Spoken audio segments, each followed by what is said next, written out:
आवाम के अंदर आगाही क्रिएट करना चाह रहे हैं। एक तो हम ये बताना चाह रहे हैं कि इस्लामाबाद के जो गरीब आवाम हैं उन तक हमारे पहुँचने तक हमारी क्या स्ट्रैटेजी है और उसमें हमें आवाम से क्या हेल्प चाहिए। और एक दूसरी जो हमारी स्ट्रैटेजी है वो गुड न्यूज़ है कि जो हमारे अफोर्डेबल क्लासेस हैं जो जो अपने घरों में खाना मंगवा सकते हैं उनके लिए हमने क्या स्ट्रैटेजी की है। तो पहले हम बात करते हैं कि हमने इस्लामाबाद के जो लोग हैं जिनको हमने मना किया हुआ है कि घरों से नहीं निकलें, उन तक खाना पहुंचाने के लिए हमारे फर्स्ट स्टेप में हमने इस्लामाबाद के अंदर 17 जो हैं फ्री होम डिलीवरी सेंटर्स बना दिए। वो 17 के नाम और कॉन्टैक्ट नंबर्स हम आपके साथ शेयर कर रहे हैं। तो हमारे इस्लामाबाद के तमाम रिहायशियों से गुजारिश है कि वो बजाय इसके कि खुद घर से निकलें, गाड़ी पे जाएं, वो अपने घर के अंदर फ्री होम डिलीवरी सर्विसेज मंगवाएं। इसमें ख़ास बात यह है कि ये तो डिलीवरी एक तो फ्री होगी, इस पर कोई चार्ज नहीं किया जाएगा, और दूसरा जो इसका रेट है वो भी आपको होल सेल के करीब करीब रेट मिलेगा। तो यानी कि आपको अगर खुद आप बाहर जाएंगे तो आपका पेट्रोल का खर्चा भी है, आप अपने आप को डेंजर जोन में भी लेके जा रहे हैं। तो अगर आप घर में बैठे रहें तो आपको पैसे वाइज भी बेनिफिट है, पेट्रोल भी बचेगा, टाइम भी बचेगा, और आप डेंजर जोन में भी नहीं जाएंगे। तो एक तो ये 17 हैं, ये 17 हमने नोटिफाई कर दिए हैं। इंशाल्लाह अगले 3 दिन के अंदर इस्लामाबाद की जो 50 यूनियन काउंसिल्स हैं, हर यूनियन काउंसिल के अंदर हमारा एक एक फ्री डिलीवरी सेंटर होगा, जो कि उस यूनियन काउंसिल के हद तक वो फ्री डिलीवरी करेगा। इस सिलसिले में जो हमारे साथ जो बड़े बड़े कैश एंड कैरीज हैं वो हमारे साथ कोऑपरेट कर रहे हैं। मैं उनको भी दावत दूंगा कि वो भी इस बारे में आप लोगों को ब्रीफ करें कि उनका क्या मैकेनिज्म होगा।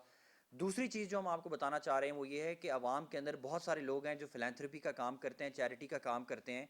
जब वो खुद अपनी गाड़ी में लेके जाते हैं किसी सड़क पर, तो एक तो वो जायज़ हकदार तक वो चीज़ नहीं पहुंचती, दूसरा उनकी गाड़ी को देख के लोग उसके ऊपर बड़ी तेज़ी से रश करते हैं और वो अपने आप को भी डेंजर जोन में डालते हैं, और वो लोगों की जो इज़्ज़त है उसको भी मजरूह करते हैं। तो इसका बेहतरीन तरीका यही है कि अगर आप चैरिटी करना चाहते हैं तो आप अपने इलाके के थाने को इन्फॉर्म करें, अपने इलाके के एसी को इन्फॉर्म करें, या तो उनके थ्रू आप चैरिटी करें ताकि वो जायज़ हकदार तक पहुँचे। और बेहतर ये है कि आप डोर टू डोर तक फैमिलीज़ आइडेंटिफाई करके अपने अपने इलाकों में डोर टू डोर फैमिलीज़ तक पहुँचाएँ। दूसरा तरीका ये है कि हमने इस्लामाबाद के अंदर 3 बड़े राशन सेंटर्स बनाए हुए हैं। एक हमारा I11 सब्जी मंडी की जो पनाहगाह है उसको हमने राशन सेंटर बना दिया है। इसी तरह G9 के अंदर जो हमारी दस्तरखान की जो लंगर खाने की जगह है वो भी हमारा राशन सेंटर है। और त्रामड़ी चौक के करीब जो हमारा तरलई के अंदर हमारा पुरानी बिल्डिंग है उसको भी हमने राशन सेंटर बनाया हुआ है। तो अगर आप देना चाहते हैं तो आप इन्हीं जगहों पे दें, इन्हीं जगहों से हम खुद तकसीम करेंगे। अगर आप खुद तकसीम करना चाहते हैं तो आप अपने इलाके के पुलिस और असिस्टेंट कमिश्नर को साथ मिलाकर जायज़ हकदारों तक ये चीज़ पहुँचाएँ। आपका बहुत शुक्रिया। मैं चौधरी काशिफ साहब को दावत दूंगा कि वो बताएं कि ये क्या मैकेनिज्म है जिसके ज़रिए हम काम करेंगे।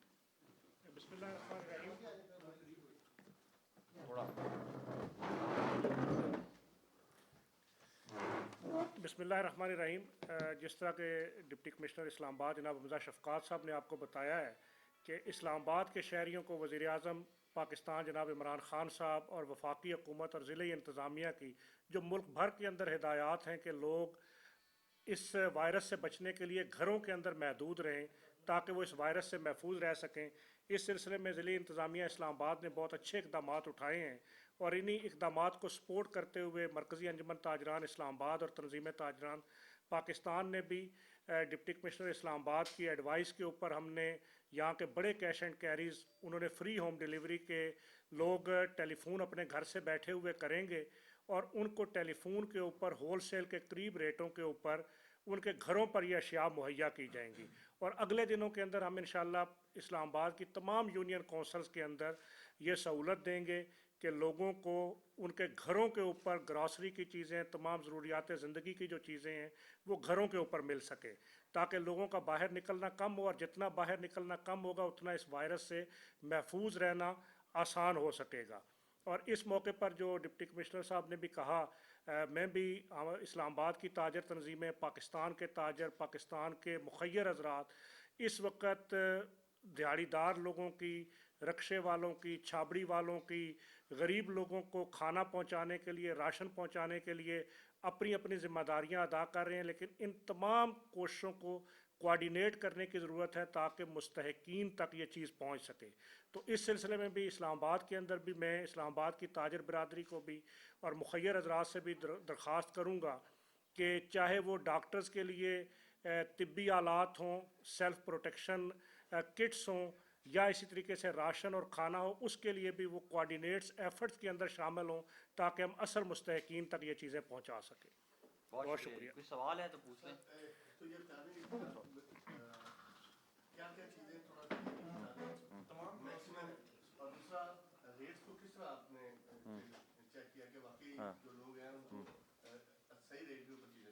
अच्छा, पहली बात तो ये है कि जो तमाम आइटम्स हैं उनकी हम फ्री डिलीवरी कर रहे हैं। इसमें तमाम जो किराने स्टोर पे कैश एंड कैरी के ऊपर जितने बड़े आइटम्स पड़े होते हैं वो हम सारे दे रहे हैं। उसमें आपके साबुन भी होगा, उसमें आपका शैम्पू भी होगा, खाने पीने की चीज़ें भी होंगी, जो डेली ज़रूरियात की चीज़ें हैं वो सारी की सारी होंगी।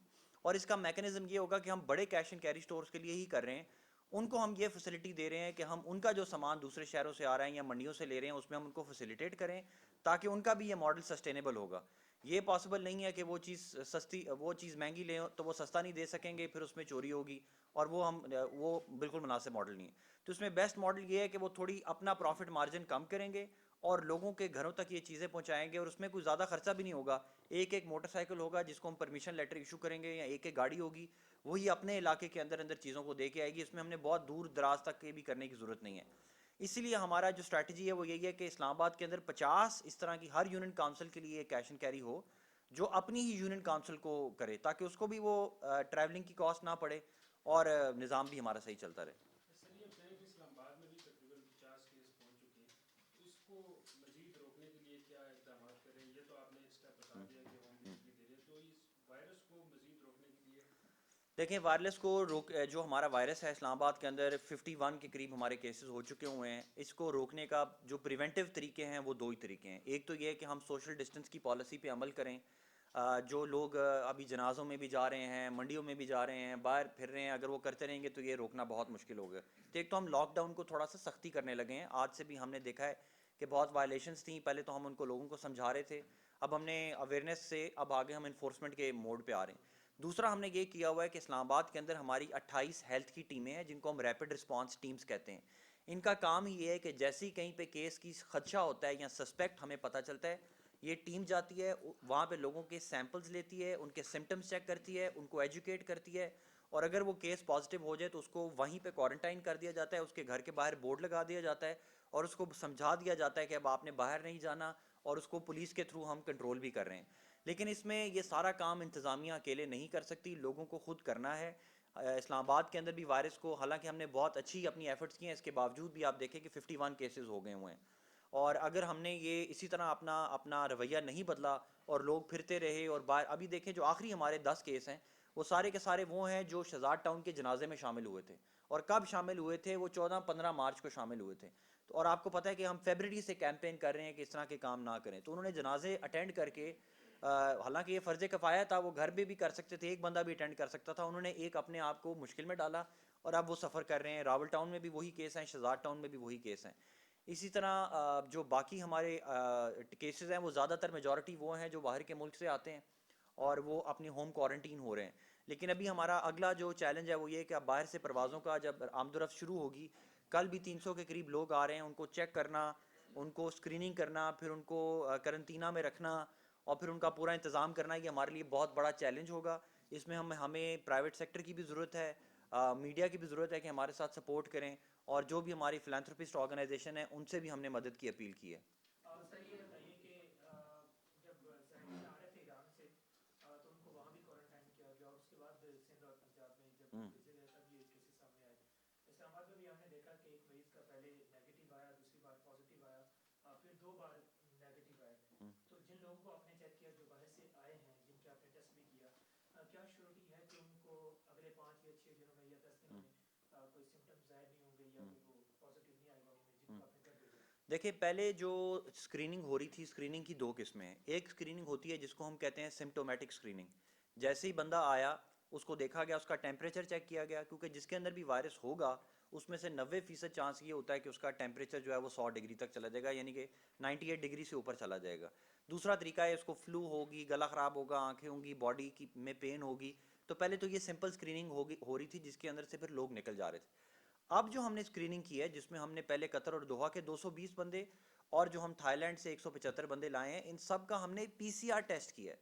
अब हम वो रिस्क ही नहीं ले रहे कि जी उनकी सिर्फ सिम्टोमेटिक स्क्रीनिंग हो। इसलिए अब जो लोग आ रहे हैं वो 100% वायरस की रेंज से बाहर होंगे। लेकिन अगर वो यहाँ से निकल जाते हैं और अपने इलाके में जाते हैं, वहाँ पे जाके अगर वो किसी वायरस वाले बंदे से मिलते हैं तो ऑब्वियसली उनके अंदर फिर वो सिम्टम्स आ सकते हैं। तो अभी जो हमारा तरीक़ाकार यही है, इसलिए हमें एयरपोर्ट पे टाइम भी लग जाता है। जैसे ही फ्लाइट आती है, 150-200 बंदों की, उन सब के टेस्ट लिए जाते हैं। टेस्ट लेने के बाद उन सबको क्वारंटीन किया जाता है, और प्रायोरिटी पे 24 आवर्स के अंदर अंदर उनके PCR के टेस्ट मंगवाए जाते हैं। अगर वो क्लियर हों तो वो जा सकते हैं, अगर वो क्लियर ना हों तो जो बंदा पॉजिटिव होगा उसको भी क्वारंटीन में रखा जाएगा, और वो उसके आगे पीछे जितनी सीटों वाले लोग हैं वो भी क्वारंटीन कर दिए जाएंगे, ताकि उनकी भी मॉनिटरिंग होती रहे और अगले 4-5 दिन में उनके सिम्टम्स देखे जाएं। अगर तो उनके सिम्टम्स नहीं आए तो फिर उनको समझा बुझा के उनको होम क्वारंटीन ही करना पड़ेगा। देखें, ये तो हज़ारों की तादाद में लोग होंगे जिनमें वायरस जाएगा, उनको हॉस्पिटल, हमारा हेल्थ इंफ्रास्ट्रक्चर बर्दाश्त नहीं कर सकता। तो इसलिए अगर किसी के अंदर सिम्टम्स आते भी हैं तो उसकी कोशिश, और हम भी उसको यही बता रहे हैं, आजकल फ्लू का भी सीज़न है, आजकल एलर्जी का भी सीज़न चल रहा है, लोगों को वैसे भी गला ख़राब हो रहा है, तो आप लोगों ने घरों में ही रहना है, अपने आप को सेल्फ आइसोलेशन में रखना है, तब तक आप हॉस्पिटल्स में ना आए जब तक आपको क्रिटिकल केयर की ज़रूरत ना हो। सर तो जिनको घर भेजा गया इनको मॉनिटर किया जा रहा है? जी, इस टाइम हमारे इस्लामाबाद के अंदर 51 जो पेशेंट्स हैं उनके अंदर 35 हमारे क्वारंटीन हैं, और उन सब के सब को हमने क्वारंटीन किया हुआ है, उन सब के सब को हम मॉनिटर कर रहे हैं। वहाँ पे इलाके के लोगों की भी जिम्मेदारी लगाई हुई है, उनकी फैमिली की भी जिम्मेदारी लगाई हुई है, और फिर पुलिस की भी जिम्मेदारी लगाई हुई है। इस्लामाबाद के मकामी कितने हैं, कुछ लोग बाहर से भी आए हैं? मेजॉरिटी हमारे बाहर के से हैं। जो लोग हैं, जैसे अगर बाहर मुल्क से आता है कोई जहाज में, तो वो तो गिने चुने लोग हैं और उनका सब डाटा आपके पास मौजूद है और उनका आप चेक भी कर लेते हैं। जो पब्लिक ट्रांसपोर्ट तो बंद होगी, लेकिन पर्सनल ट्रांसपोर्ट पे लोग आते हैं। और पिंडी का एक केस है ये, परसों का बिलाल कॉलोनी में एक फैमिली के 11 लोग निकले, उसमें से एक शख्स जो है वो कराची से आया हुआ। तो इस्लामाबाद में इसके लिए कोई हेल्थ इंटेलिजेंस आप बुला रहे हैं कि जो प्राइवेट व्हीकल्स में आ रहे हैं उनको कैसे चेक किया जाए? देखें, सबसे पहली बात तो ये है कि जो हमारे बाहर की फ़्लाइट्स आ रही हैं वो आप समझ रहे हैं कि कम लोग आए थे इस्लामाबाद में। 1 मार्च से 15 मार्च तक 12,457 लोग आए हैं। तो उन सब के सब को हमने मॉनिटर किया, उन सब के सब को हमने कॉल्स की, उन सबसे हमने डाटा लिया, उनकी कॉन्टैक्ट ट्रेसिंग की, और उनके हमने डाटा लिया, और उसमें से जिसको सिम्टम्स थे उसका फिर हमने टेस्टिंग की। अब दूसरा हमारा चैलेंज है कि इस्लामाबाद के अंदर पब्लिक ट्रांसपोर्ट तो बंद है, जो प्राइवेटली लोग आ रहे हैं उनको हम रैंडमली तो चेक कर सकते हैं, लेकिन डेली की जो हमारी इनटेक है, सिर्फ एक एक नाके के ऊपर 700 800 गाड़ी आती है, उसको हम चेक नहीं कर सकते। इसलिए पब्लिक के अंदर खुद अवेयरनेस करना बहुत ज़रूरी है, उनको खुद पता होना चाहिए कि जो बंदा एपिडेमिक के सेंटर से आ रहा है, एपी सेंटर से आ रहा है, या वो किसी तबलीगी इज्तिमा से आ रहा है, या ज़ायरीन की किसी जगह से आ रहा है, या वो बाराकहूँ से कहीं जा रहा है, तो ये उसकी और उसके साथ वालों की रिस्पॉन्सिबिलिटी है कि वो इसके ऊपर विजिलेंस रखें। हमारे पास जितनी कैपेबिलिटी है वो हम कर रहे हैं, इसीलिए मैं कह रहा हूँ कि ये फ़ाइट हमारी अकेली नहीं है, ना हम अकेले लड़ सकते हैं, इसमें हम सबको मिल के लड़ना होगा। अभी तक इस्लामाबाद में अल्हम्दुलिल्लाह एक भी डेथ नहीं हुई, और आप देख लें कि 15 मार्च के बाद से लेके अभी 30-15 दिन हो चुके हुए हैं, और वो सारे पेशेंट्स, हालांकि उनमें वेंटिलेटर पे भी हैं 2, लेकिन अभी तक उनको मैनेज किया जा रहा है। कई हमारे लोग हैं, ये जो 51 है, इसमें से 28 तो वो लोग हैं जिनको कोई सिम्टम भी नहीं है।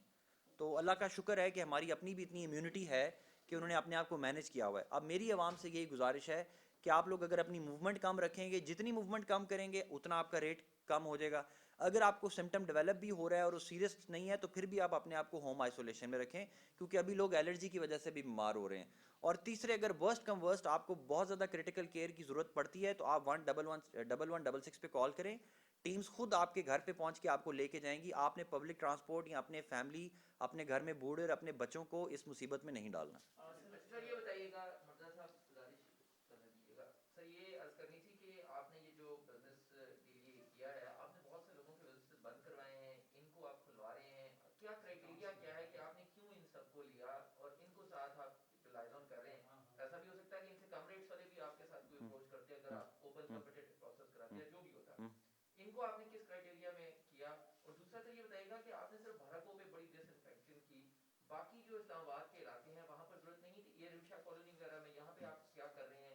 ये शिरार टाउन पे अब तो काफी फोकस है, तो इन इलाकों में जो तरनौल की साइड हैं इस पे भी कोई केसेस बिल्कुल आए हैं? बिल्कुल आपने जी। सर इससे मैं ऐड करूंगी, कल मैं त्रावड़ी गई थी एज करने के लिए, वहाँ पर लोग अपनी प्राइवेट गाड़ियों को, स्पेशली मेरान्स को, इसलिए इस्तेमाल कर रहे थे कि स्टॉप बाय स्टॉप पड़ा सिस्टम, और एक एक गाड़ी में वहाँ मजदूर तबका ज़्यादा है। मैंने खुद देखा कि मजदूर तबका इतना ज़्यादा कि वो लोग एक तो वहाँ पे झमघटा लगा के खड़े थे स्टॉप पे, और जब गाड़ियाँ आ रही थी तो वो लोग उन गाड़ियों में 10-10 20-20 रुपए करके एक एक गाड़ी में 6 से 7 लोग बिल्कुल बैठे ठीक। थे। उस एरिया को भी जरा बिल्कुल आपने सही पॉइंट आउट किया। अच्छा, अब ये 3 सवाल हैं। पहला सवाल ये है कि देखें, हमने इस्लामाबाद के तमाम स्टोर्स को कहा है कि वो होम डिलीवरी स्टार्ट करें। ये तो तमाम स्टोर्स के लिए खुली ऑफ़र है, लेकिन जिनको हम मॉनिटर कर रहे हैं और इंश्योर कर रहे हैं, देखें हर स्टोर जब करेगा तो वो तो अपने रेट पे, होलसेल रेट पे नहीं बेचेगा, वो महंगा भी बेचेगा। ये इकोनॉमीज ऑफ स्केल पे ही काम चल सकता है। अगर छोटा किराना स्टोर है वो बेचारा नहीं बेच सकता। अगर बड़ा कैश एंड कैरी है, जारी बात है, अगर वो एक ट्रक पूरा मंगवा रहा है तो वो तो इस पे चला के कर सकता है और उसको हम मॉनिटर भी कर सकते हैं। इसीलिए हम इस पे रुके नहीं हैं। ये 17 के बाद 50 पे हम चले जाएंगे। 50 के बाद हम तो चाहते हैं कि पूरा इस्लामाबाद फ्री डिलीवरी पे काम करे। हम तो ऑलरेडी अपनी ऐप्स दुरुस्त दाम के नाम से ऐप चला रहे हैं और हमने अपनी सर्विसेज जो हैं वो भी सिटी ऐप के ऊपर अवेलेबल कर दी हैं। पर्पज़ यही है कि लोग घरों से ना निकलें, घरों के अंदर तक हमारा ऐसा निज़ाम हो कि हम घरों तक उनके डोर टू डोर पहुंच सकें। Number 1 question. नंबर 2 आपका जो क्वेश्चन है कि अभी भी लोग जो है वायलेशन कर रहे हैं, लॉकडाउन की जगह जगह इकट्ठे हो रहे हैं। इसी सिलसिले में आज हमने लोकल जो MNAs हैं और उनकी टीम्स हैं उनके साथ, और अब तमाम थानों के अंदर जो हमारी मसाजिद हैं और जो हमारे लोकल जो यूनियन काउंसिल्स के लोग हैं उनको हम इन्वॉल्व कर रहे हैं और ज़कात कमेटियों को इन्वॉल्व कर रहे हैं। हम उनके थ्रू अवेयरनेस भी क्रिएट करेंगे और साथ ही साथ हम इन्फोर्समेंट भी करेंगे। हमारे जो डेंजर एरियाज़ थे वो बिल्कुल आपने सही कहा है कि त्रामड़ी चौक हमारा डेंजर एरिया था, वहाँ पे हमने पकड़ के 4 FIR भी दी हैं, बंदे भी अरेस्ट किए हैं। मेहराबादी हमारा दूसरा एरिया है, सब्जी मंडी हमारा तीसरा एरिया है, IJP रोड हमारा बहुत बड़ा एक चैलेंज है जो हमने डील करना है। और इसमें थ्रू अवेयरनेस ही होगा। जब हम 100% अवेयरनेस कर देंगे फिर हमारे लिए इन्फोर्समेंट भी आसान हो जाएगी। इसीलिए लोगों को यही बताना ज़रूरी है कि वो यहाँ पर खुद ना आएँ और हम उन तक पहुँचें और तसल्ली रखें। इस्लामाबाद के अंदर आज की तारीख में और अगले 15 दिन तक हमें किसी चीज़ की किसी किस्म की कोई कमी नहीं है। आटे की कमी सिर्फ इसलिए हुई है क्योंकि लोगों ने 30 दिन का सामान आटे का ख़रीद के रख लिया हुआ है। दूसरा, जो चैरिटी करने वाले इदारे हैं वो पूरा ट्रक आटे का ख़रीद के वो अल्लाह के नाम पे दे रहे हैं, जिसकी वजह से थोड़ा सा शॉर्टेज हुई है, लेकिन अब वो हमने आज गवर्नमेंट पंजाब से मैनेज कर लिया है। इंशाल्लाह इस्लामाबाद की जो 18,000 बोरी है वो डेली के तौर पे हम कल से इंश्योर करेंगे और आटे का मसला नहीं होगा। सर ये बताइए कि इस्लामाबाद में खौफ ये भी है कि जितने ज़्यादा केसेस हैं ये लोकली ट्रांसमिटेड हैं, उसकी के एक्शरी हैं, इसके अलावा 2-3 और हैं जो हमने रिपोर्ट किए हैं, बाकी सारे लोकल हैं। तो एक खौफ ये भी है कि अब ये ज़्यादा फैल सकता है।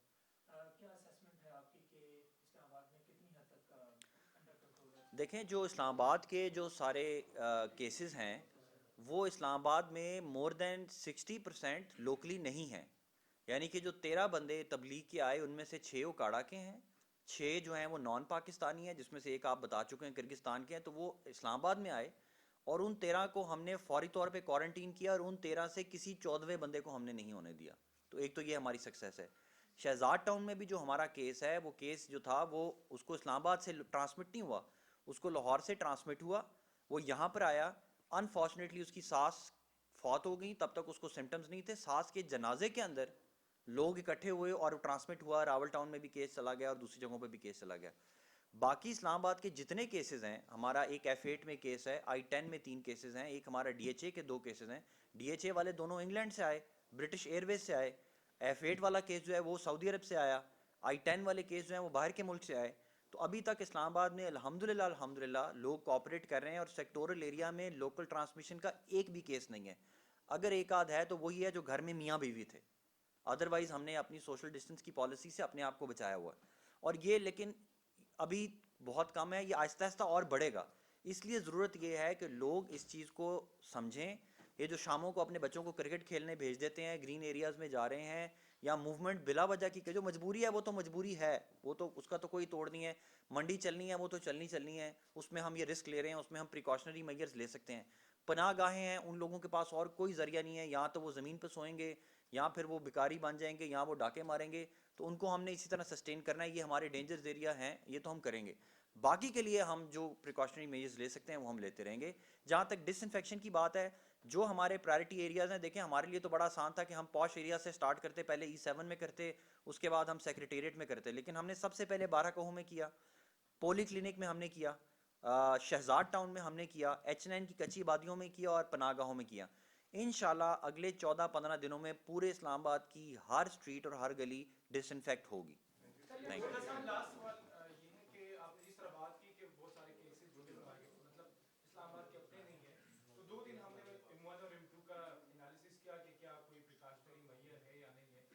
तो जो लोग M1 से आते या M2 से आते, लोग हज़ारों की तादाद में अभी इस्लामाबाद एंटर हो रहे हैं, लेकिन ये तो वही सिक्योरिटी वाला मामला है कि आप किसी का शनाख्त कार्ड चेक करके उसको छोड़ देते हैं।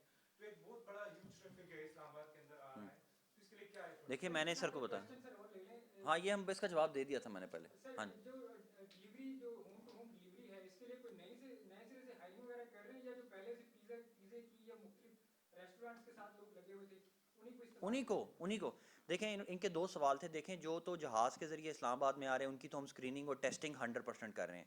जो गाड़ियों पे, प्राइवेट गाड़ियों पे आ रहे हैं, डेली की मैं बता रहा हूँ हज़ारों की इनटेक है, उनको हर गाड़ी को चेक करना इज़ इम्पॉसिबल। पूरी दुनिया में कहीं नहीं चेक हो सका। उसका तरीकाकार यही है कि हम सस्पिशियस चेकिंग करते हैं, लोगों के सिम्टम्स भी देखते हैं, अपनी एक इंटेलिजेंस सर्विस भी रखी हुई है। इवन हमने टेलीफोन ट्रेस करके, हमें ये भी इतला मिल रही है कि PW में एक बंदे ने फ़ोन करके कहा कि यार मुझे लग रहा है मुझे कोरोना हो गया है, उसकी फ़ोन कॉल ट्रेस हुई और हमारी टीम उस तक पहुंच गई और फिर हमने उसको चेक भी किया।